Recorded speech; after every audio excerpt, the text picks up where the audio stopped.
Dizaine de mètres. Il faut un alignement, on suit cet alignement, on traverse la vallée de Rennes-les-Bains, et là on arrive au plateau des Bruyères, où il y a un rocher, où il y a une croix, pile dans l'alignement des deux cèdres.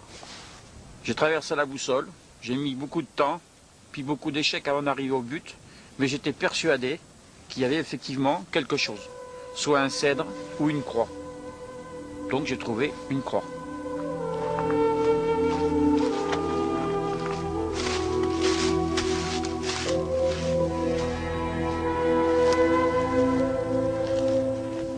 Voilà cette fameuse croix. Je suis passé longtemps, pendant des années à côté, mais sans trouver le point. Elle s'est située un petit peu en retrait vis-à-vis du plateau. Et j'ai mis à peu près 12 ans pour la trouver, cette fameuse croix. Even if the Knights Templar did bring Jesus' bones in an ossuary back here from the Holy Land, it's unlikely that Richard Andrews or Thierry Lecomte would ever find them in these mountains. But there have been those who have gone back to the original and differing gospel texts and have found clues to a more credible but no less startling or heretical explanation of what might have happened to Jesus 2,000 years ago. You read the story of the empty tomb, and on Friday someone is killed, and on Sunday they're gone from the tomb, and you ask the question, what might have happened? Either God raised him from the dead, which is the traditional Christian affirmation, or the body was carried away by someone, body stolen. And those two possibilities are even talked about in the New Testament.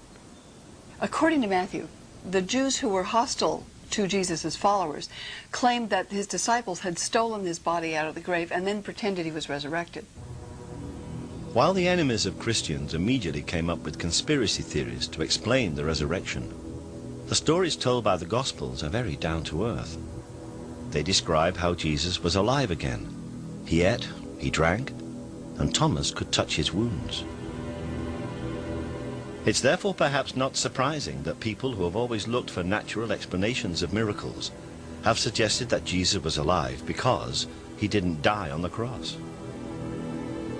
There are many versions of that story. One came up in a book years ago called The Passover Plot, which suggested that he had been sedated on the cross, that he was removed quite early, and therefore could well have survived. That's certainly a possibility. The disciples did manage to give Jesus some kind of substance on a sponge. They filled a sponge with vinegar and put it upon hyssop and put it to his mouth. And Jesus immediately died after taking this substance. When Jesus had received the vinegar, he said, "It is finished." But oddly enough, it isn't necessary to suggest that Jesus was sedated or drugged by whatever was on the sponge in order to believe that he could have survived. There are stories of people who did survive crucifixion. The Jewish historian Josephus wrote of one of his own friends surviving crucifixion in Palestine in the 1st century. He's traveling out to a village named Tekoa to scout land for a Roman camp. And he notices that 3 of his friends are hanging on crosses. So he requests that they be allowed to, that they be brought down. And Titus, the Roman general, gives him permission. The 3 are brought down immediately and given medical care. And 2 of them died, but the 3rd survived. So is it possible that Jesus could somehow have survived? Certainly he was speedily executed, perhaps too speedily. When you look at the story of Jesus and how he was executed by the Romans, he's on the cross for 6 hours. The assumption is that he's dead. The Roman soldiers check the body. There were 2 others crucified according to the gospel accounts. And they broke the legs of those to hasten their death because the Sabbath day was coming. When they came to Jesus, they said he's already dead. Presumably, his body's motionless, he's quit breathing. They then prepare the body and put him in a tomb. And presumably it's sealed up and he's dead for all practical purposes. The question, though, is he clinically dead? The question of clinical death is certainly raised by the fact that the herbs Joseph of Arimathea took into the tomb with the body of Jesus were aloes. These are healing, not embalming herbs. So could it be that Jesus was resuscitated in the tomb? A lot of modern people, I think, confuse the term resurrection with life after death. Resurrection is a Hebrew idea, and it's the notion that someone is in the world of the dead, which the Hebrews call Sheol, and they have their body's been buried, and they resuscitate or they come back. A term we might use today would be resuscitation more than resurrection. It would actually get the idea. We do have stories, both from the modern world and from the ancient world, where people appear to be dead, and for all practical purposes they are dead. That is, they're not responding to the outside world, but then they do, in fact, revive or come back. We call it resuscitation, but if you want to press the language, that would be resurrection. Whatever actually happened, the different gospel stories do all agree that the disciples saw Jesus as if he were alive. But if Jesus survived, it doesn't necessarily mean that the resurrection was a hoax or a deliberate falsehood. At the end of the 19th century, the English writer Samuel Butler, in his book on the resurrection, came up with the theory that if Jesus had collapsed in a shock-induced coma on the cross and then recovered, he and the disciples would actually have believed his recovery was a miraculous resurrection. That still has great credibility if you see it in the light, for instance, of more contemporary developments. Look at the near-death experience in the United States. Something like 13 million people in the United States say they've had near-death experiences. They've seen this white light. They believe it to be some form of miracle. So the idea that in the first century, when they had none of this scientific insight and they had none of these hospitals or whatever to save them, that people thought it, actually makes a lot of sense. It doesn't make them fraudsters or shysters. It actually makes them genuine people who thought they'd witnessed a miracle. Whatever the circumstances, if Jesus was alive, then he and his disciples face a serious problem. If Jesus was placed in the tomb and somehow was revived, he himself would certainly think that was an act of the grace of God. I came right to the bars of death and was brought back. But now there's a practical problem. It's a political problem, actually. Romans basically do one thing to messiahs. They crucify them. It is clear that either through resurrection or resuscitation, Jesus did survive the crucifixion. But he faces a problem. He's a condemned man. The Bible is said to solve this problem with a miracle called the Ascension. Jesus is taken bodily into heaven. But the original texts are even more confused when it comes to the Ascension than they were about the resurrection. The Ascension does not actually appear in the original form of any of the Gospels. The Ascension references in Mark are among the verses which, as we have seen, were added 200 years after the events. There is one line in Luke which reads, "and was carried up into heaven," but again this doesn't appear in all Bibles. It was in fact inserted simply because the Ascension is referred to in a later book of the Bible, the Acts of the Apostles, and it's always been assumed that Luke was the author of Acts. There's no Ascension in Matthew, and John's Gospel ends with the enigmatic words, "And there are also many other things which Jesus did, the which, if they should be written every one, I suppose that even the world itself could not contain the books that would be written."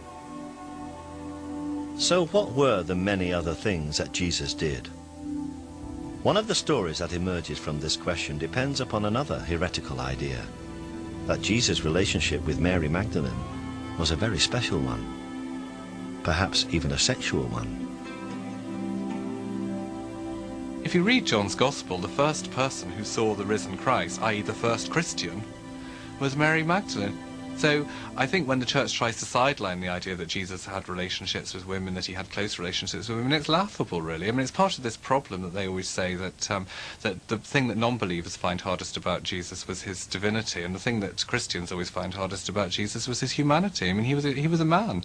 I'm perfectly happy with the concept that Jesus had a relationship with Mary Magdalene, that it was long and important and, you know, was one of the dominant things in his life. He was human. Some historians go even further and suggest that Jesus and Mary might have married, and that they might even have had children. So if we are trying to find out where Jesus could have gone, perhaps we should start by finding out where Mary went.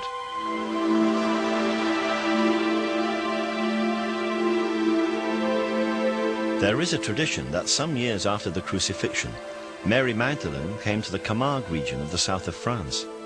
Here she lived and died, and the Basilica Sainte-Marie-Madeleine is a shrine to her memory.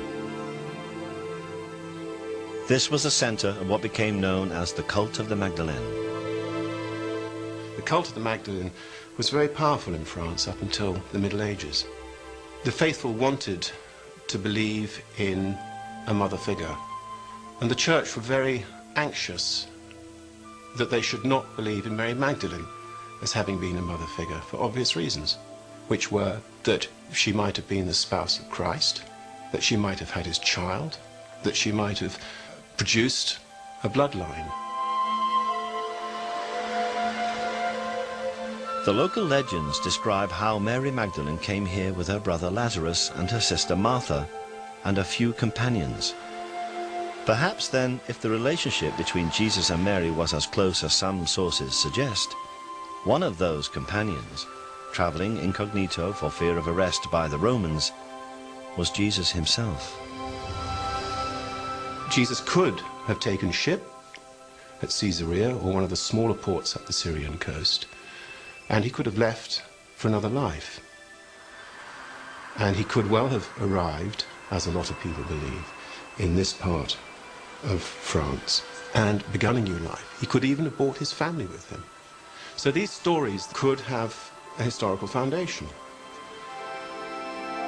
After her death, Mary Magdalene's relics were placed in a sarcophagus and then hidden. It wasn't until 1279 that they were rediscovered. This basilica was built for their safekeeping, and sealed within the crypt, in the center of the church, is what is claimed to be the skull of Mary Magdalene. The idea that Jesus went to the south of France may seem far-fetched. After all, if any of the stories were true, it's hard to believe that the original writers of the Gospels could have completely eradicated all the evidence. If the faithful knew that Jesus was in fact still alive, surely they would have shared that knowledge, and surely they must have hoped that at some time in the future it would have been safe for Jesus to return. And evidence for that hope should be somewhere in the original text. It is. The disciples were expecting Jesus to return. They were expecting what has become known as the second coming. But this was not necessarily going to be a miraculous return. Jesus definitely went away. Whatever view of resurrection you take, resuscitation or divine miracle, in the traditional sense of belief in resurrection, he goes away. He says, I'm going away. The disciples say, can we come? He says, no. And he says, I'm going to come again. Now what's interesting about that is normally, if someone says they're going away, and they're going to come back, and you're sort of looking at your watch or your calendar wondering, okay, he said he went away, he's going to come back, you'd take it in that everyday sense. The concept of a heavenly second coming with Jesus returning on the Day of Judgment was only created after it became clear that he had not returned in that everyday sense. That key Christian idea of the second coming, that Jesus having come once and died and risen from the dead will come again is very much a distinctive Christian idea. It's Christianity borrows most of its ideas from Judaism, but this is one that it thought up on its own. If you look at the Messiah tradition in Judaism, and obviously when Jesus was around, the Jews were expecting their own Messiah. They were expecting him to come and sort everything out, and that would be an end to it. They weren't expecting him to come, half sort things out, die, go off somewhere and then come back a bit later on. This is really, the second coming is one of the distinctive Christian ideas. But does the concept of a heavenly second coming ignore the very matter